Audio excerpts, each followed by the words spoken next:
ability something that he needed to do, and he decided to go ahead with it.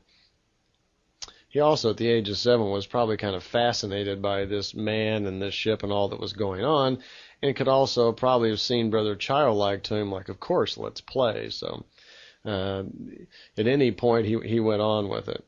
During those 4 hours, Svath explained a lot of other things to him, knowledges about telepathy and meditation and life and what the universe was all about. A lot of things were transmitted to Billy. Towards the end of that, Svath set him down in a chair and put some sort of device on his head. And when he turned the device on, Billy said that suddenly inside of his thoughts, inside of his mind, suddenly most anything that he wanted to know would come to him.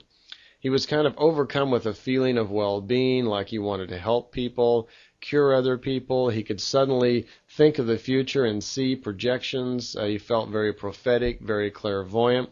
Something had been done to him to really stimulate his mind.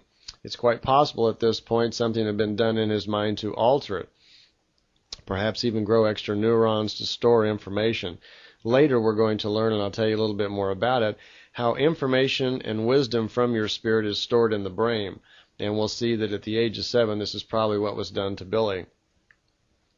Well, after the device was taken off, Svath explained to them that the knowledges and things that he had now learned and been exposed to would now become a part of him, that they had been opened up into his thoughts, and they would now be, his knowledges forever. Something else had also been done. Some sort of block had been put into his mind so that if someone else tried to pry into his thoughts, either telepathically, hypnotically, or whatever, or drug inducement of some type, that there was a block put into his thoughts so that couldn't happen. In other words, his knowledges were being protected. Svath went on to explain a little bit more about his mission. By the way, when this is happening now, this is the summer of 1944. And he explains to Billy that in the following year, August of 1945, remember World War II is on, that an event not unlike Sodom and Gomorrah would happen, but it would happen in Japan. And this was the event of Hiroshima and Nagasaki, where in August of 45, the bombs were dropped. This was one of the first prophetic things that the ETs began to tell Billy about.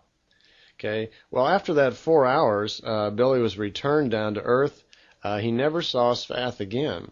The telepathic contacts continued throughout his younger years. He was only 7 there. And on his 16th birthday, February 3rd, on his 16th birthday, was the last time he heard from Svath.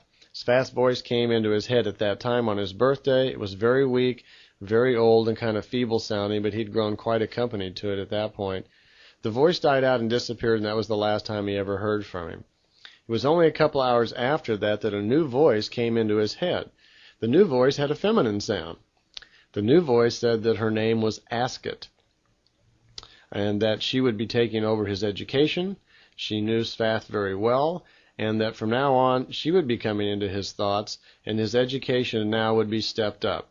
Apparently she was far more advanced than this man Svath was, and now that Billy was older and his younger education had kind of had a basic ground laying now, it would be possible for her to introduce him to many new wonders. She told him that they would be going on time travel, they'd be going to other worlds, and many experiences that would help with his education.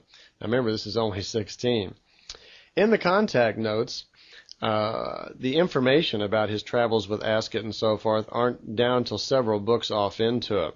And I'm going to try to kind of present the information in kind of the same time frame as they happen in the contact notes. So I'm going to skip on down and go into his other contacts with the Plejadians, and we'll come back later on and I'll tell you more and more about his years with Ascot and those particular contacts. But just to give you a brief idea, those contacts were telepathic, started at 16. He had several physical contacts with her, time traveling, like I did mention, and to different time frames and different experiences. He traveled through India and other countries and wound up back home when he was 27 with his wife, Poppy. And it wasn't until January, much later in 1975, on January 28th, when his contacts then began with the Plejadians. Up to this point, Ascot was not a Plejadian. She was from another race. So at this point, we pick up and we move up to January 28th, 1945, when very unexpectedly, Billy's first contact with the Plejadians began. I say unexpectedly because even though he was told that he was going to have the contacts later in life, he wasn't expecting them then. He was told they wouldn't start until a year after that. So he was quite surprised one afternoon when he was working out on the farm when he felt this peculiar sensation come into him again. Some thoughts were forcing their way into him, and he was a little surprised because, like I say, he wasn't expecting it. Well, this new voice came in and introduced herself. It was a female voice again. And new images and new pictures came into his mind, which he had learned to interpret over the years. He knew what these symbols and pictures meant.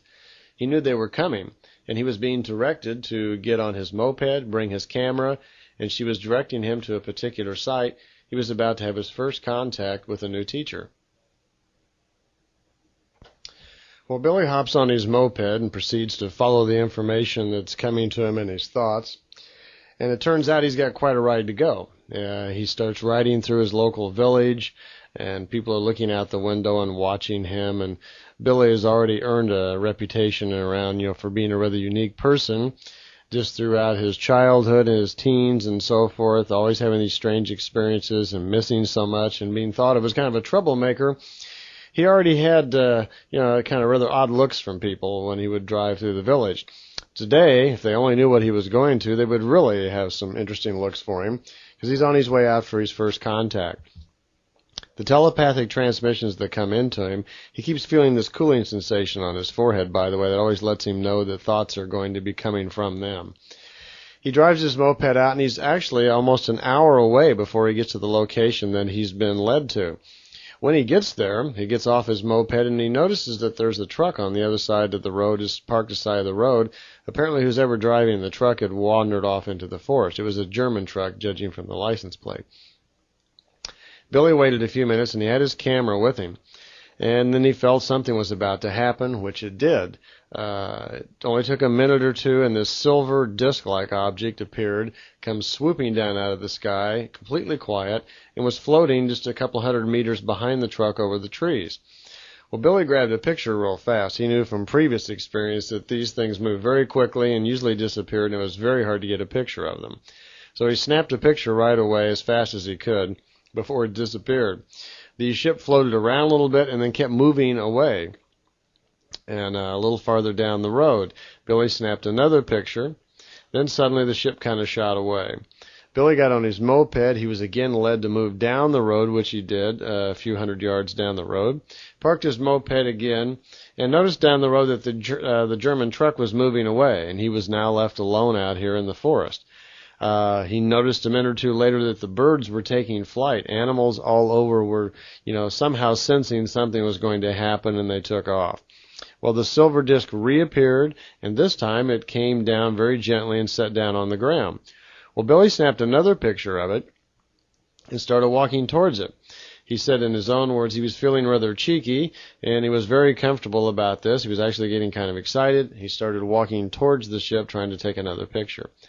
He only got about 100 meters from the ship, and suddenly he couldn't get any closer.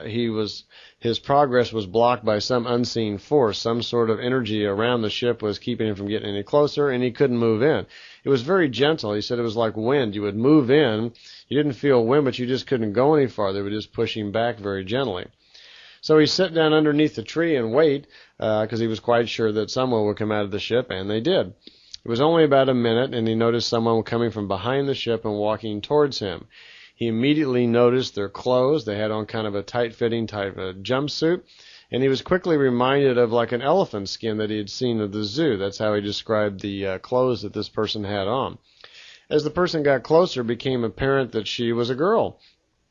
She had very long, kind of reddish blonde hair and appeared to be a young woman, very nice looking. And his first feelings that he got about her were very peaceful and nothing haughty, seemed to be a very pleasant, open, kind sort of person. He picked up on